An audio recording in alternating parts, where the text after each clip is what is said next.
All right, we started section 10.4 last time. We were looking at measures of central tendency, and the measures of central tendency were mean, which means we add all our values together and divide them by the total number of values.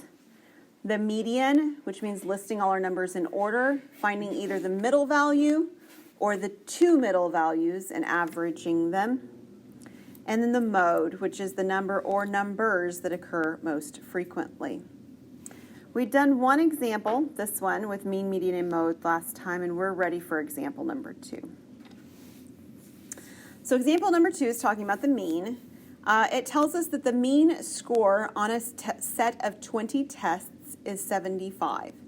And it wants to know what the sum of the 20 test scores is. So we didn't exactly write this formula down, but verbally we described that the mean is taking the sum of all the values, right, and doing what with it? Dividing it by what? Yeah, the number of scores.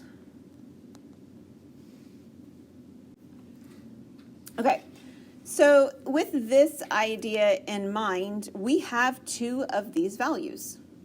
Which of the two are given to us in this problem? The mean, which is 75, and what else? Oops. The number of scores, which they say is 20. So the thing that we don't know is the sum that's on top. So use whatever letter or variable, whatever you'd like to use to represent that, or just write the word sum. That's fine too. We're trying to find that numerator. How can I figure out what x is? Right, multiply by the reciprocal or multiply by 20 in this case. So if I multiply 75 by 20,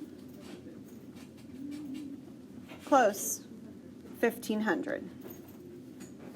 So the sum of the test scores is 1,500.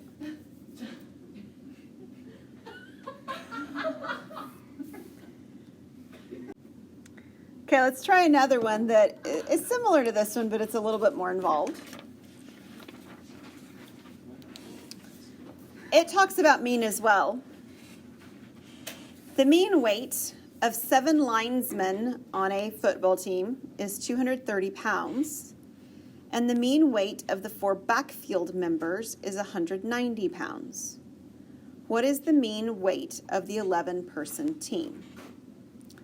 So we're trying to find the mean, which is the sum, in this case, of their weights, divided by the number of players. So how many people are on this team? 11. So 11 is my denominator. How can I figure out the sum of their weights?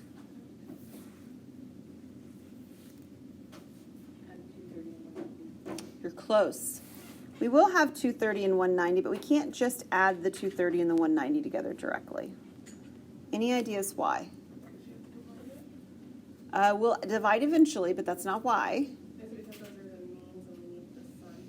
Right, so close, not by 11.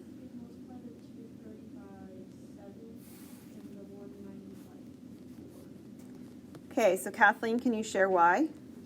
Because you're trying to find the sum of each individual one, and there's 7 linesmen with a mean of 230. Yeah. So what's happening on top here is actually the problem we did over here. We took the score, the mean score, 75, and we multiplied it by the number of scores, right, 20. Over here, we're taking the mean weight, 230 pounds, times 7 people. If their average is 230 apiece, and there's 7 of them, and 230 times 7 would be their total weight. The same thing for my 190 times 4. Now, if it happened to be that there were the exact same number of people represented between the 7 and the 4, and it was just like 5 and 5 on something, we could just add them together, divide by 2, but that's not what we have. We have more of them weighing more and fewer of them weighing less. So we're going to multiply this out and add them together, and then divide by 11, and what will we get? 15.45. And we'll use 1 decimal and everything, so we'll just do 0.5. And then thank you for using units. Yes, pounds. So the average weight of the football team as a whole would be 215.5-ish pounds. Okay, make sense? Okay. This is actually the kind of calculations that Canvas does when you're trying to sort of pretend on what grade do I need to make a whatever. Because in most classes, not all your grades are equally weighted, right? Your tests for me are worth considerably more than a homework, right? So Canvas is doing this type of a calculation when it does that. All right, so this is the mean, median, mode part. That's the measures of central tendency. We're going to shift gears now to the measures of variation. So there's lots of different kinds of variation we're going to talk about. We're going to start with the simplest one, which is range. Range is simply the difference between the greatest and the least value in the data set. So you look for the biggest, you look for the smallest, and you subtract them.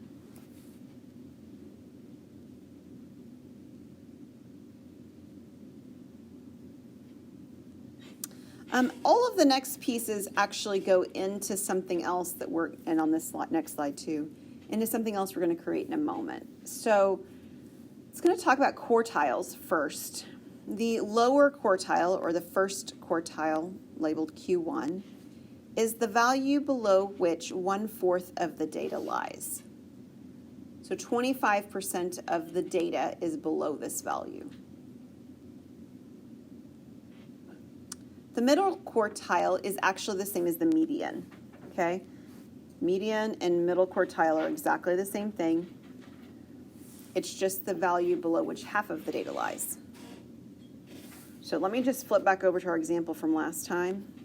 When we found out that our median was 18, it meant that half of the data was below 18. Okay? Give or take when we have an odd number, but roughly speaking. This is the same as like when you're looking at a graph and it's like Q1 and Q2. We're going to have, they're not the quartiles for a graph, so it's not the quadrants, which is what you're thinking of. But we are going to be using Q1, Q2, Q3 for something else. They do represent something, but not what you're thinking of for the moment. Yeah. And then the third one is the upper quartile, Q3. And it's the value below which 3/4 or 75% of the data lies. Okay, so if we were looking at our data sets, we'll do in a minute. We're going to actually do this data set over here, the one that's in the middle here, how I've written it out in medium form, and we're going to find all these data values in a moment. Okay, lower, middle, and upper quartile. We also have something called the interquartile range. And it's just the difference between the upper quartile Q1 and the lower quartile upper quartile Q3 and the lower quartile Q1. So it's just the subtraction of Q3 minus Q1 is the IQR.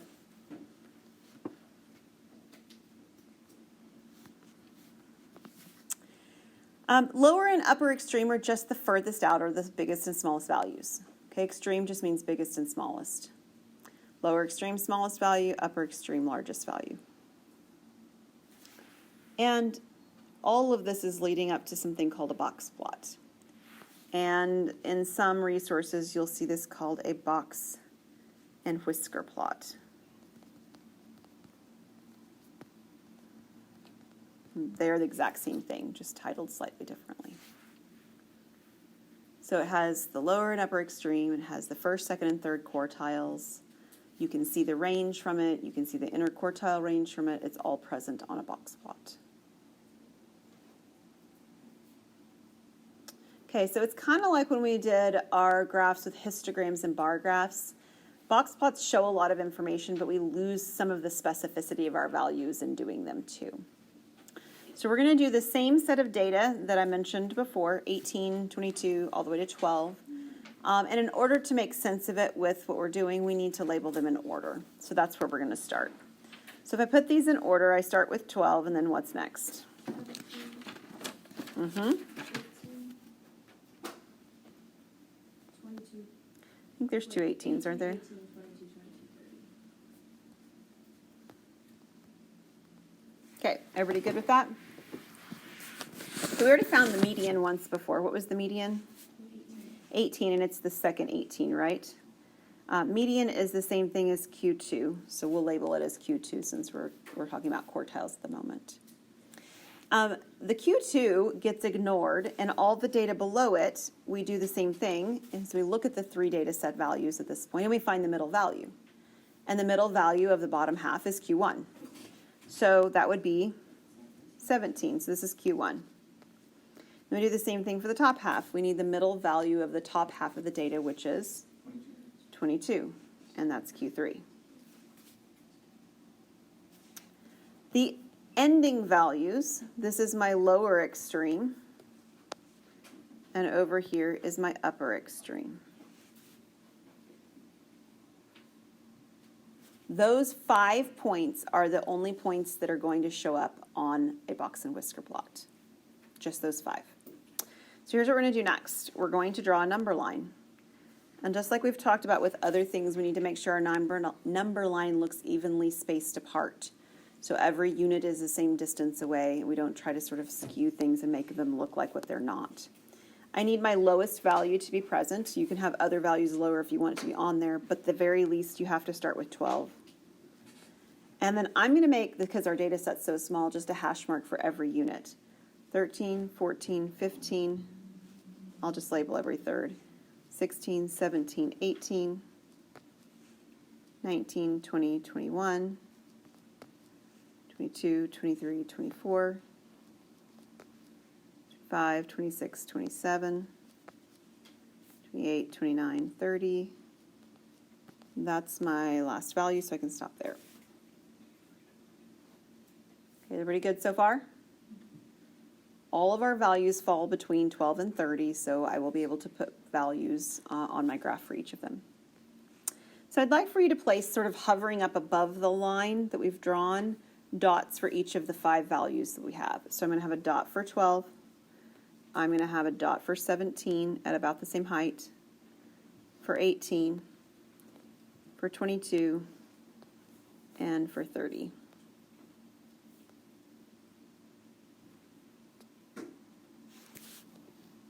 Okay, everybody good so far? Okay, the lower extreme and the lower quartile get connected with a line segment, as do the upper extreme and the upper quartile. So you have, you have line segments connecting these two out here. And then in the middle, we create a box. The box has vertical components that are all equal height, if you will, on all 3 of them, and it creates a box like this.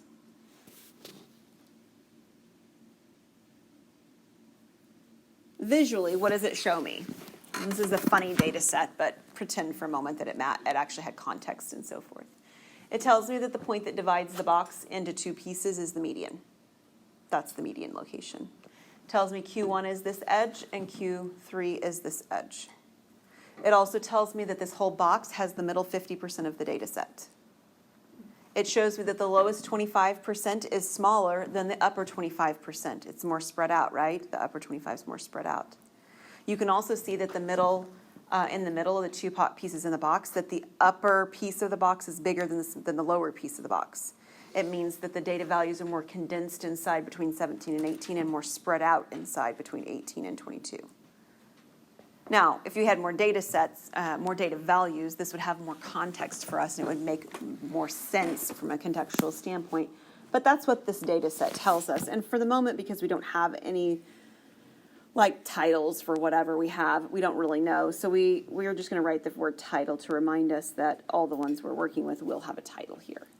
This just doesn't have any context with which to write a title. All the other ones you do will.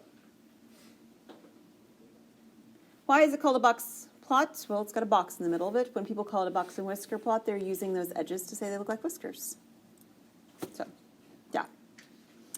This is actually a relatively-ish new convention in terms of mathematics. I know that when I first encountered it in a probability course that I was taking when I was about y'all's age in college, my professor said that that was new in the textbook compared to the textbook he'd seen before. So that's pretty recent in terms of mathematical, computational kinds of things. For something to have happened in the last 20 to 30 years is pretty recent. All right, we're going to go on to another type of variation, and it's the last one we'll do for today. Okay?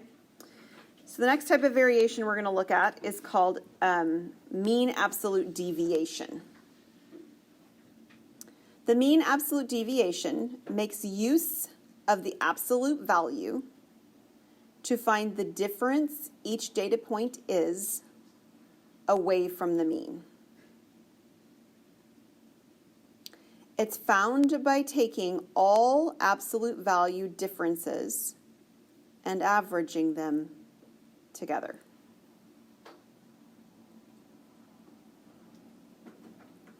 And we're going to jump over the next portion in your notes that talks about another type of deviation called variance.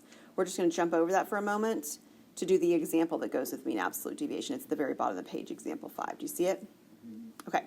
So we are going to use that same data set that we have come to know and love, and we're going to remind ourselves as we do that earlier on, last class period, we found the mean, and the mean was actually 19.9. Mean can be written as the letter X with a bar on the top. That's one of the notations for it. So that's what you see me using here. That just means mean. If you don't want to use the notation, just write the word mean. Okay, so what the mean absolute deviation does is it says, I want to know how far apart each of my values are away from 19.9. I don't really care if it's bigger than 19.9 or smaller than 19.9. I just want to know how far away it is. And I think that the easiest way to do this is to create just a simple little table of our values. So we're going to create a value table with each of our values in it. There are X values, and I'm just going to list them in the order they're given. If you really want to list them in like sequential order, like we did for our median a minute ago, you could certainly do that. Wouldn't hurt anything. So 18, 22, 22, 17, 30, 18, and 12. And what I want is I want to find the difference between the mean and each X value. And it's the mean absolute deviation because I don't care if it's a positive distance away or a negative distance because distance is distance. We're just finding distance away. So when I do this calculation, I can literally take each value, 18 minus 19.9 in my calculator and subtract. I'm just going to write down the first one. I'm not going to write them down after this. And I'm going to write down the value and ignore the sign. What's the difference between 18 and 19.9? It's 1.9.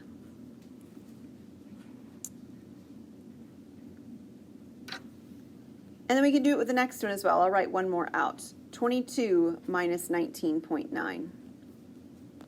That one's going to have a 0.1. What's that one? 2.1. So what you're going to do is you're going to take each of these values minus 19.9, 19.9, all the way down the list and just record them without their sign.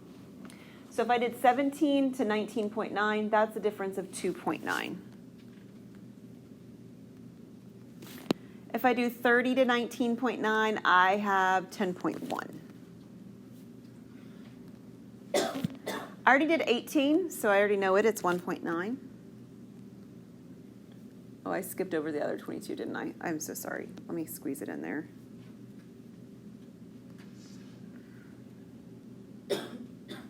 Okay, that's not what I wanted to do.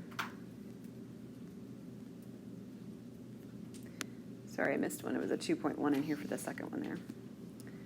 1.9. And then 12 minus 19.9 would be 7.9. Do those all look okay? Again, ignoring signs. That's why we were doing absolute values. And what we're going to do is we're going to add together all of the distances that they are apart. So we're going to add 1.9, 2.1, 2.1, 2.9, 10.1, 1.9, and 7.9. And we're going to take that sum and we're going to divide by our number of values. We have 7 values here. So what is our sum if we add those up? 28.9. And what is 28.9 divided by 7? With one decimal if it has more. 4.1. So the mean absolute deviation, which we'll abbreviate as MAD, is 4.1. That is the average spaced outness of our graph. We're measuring how spaced out or far away we are from the mean, 19.9. And that's a great place for us to stop.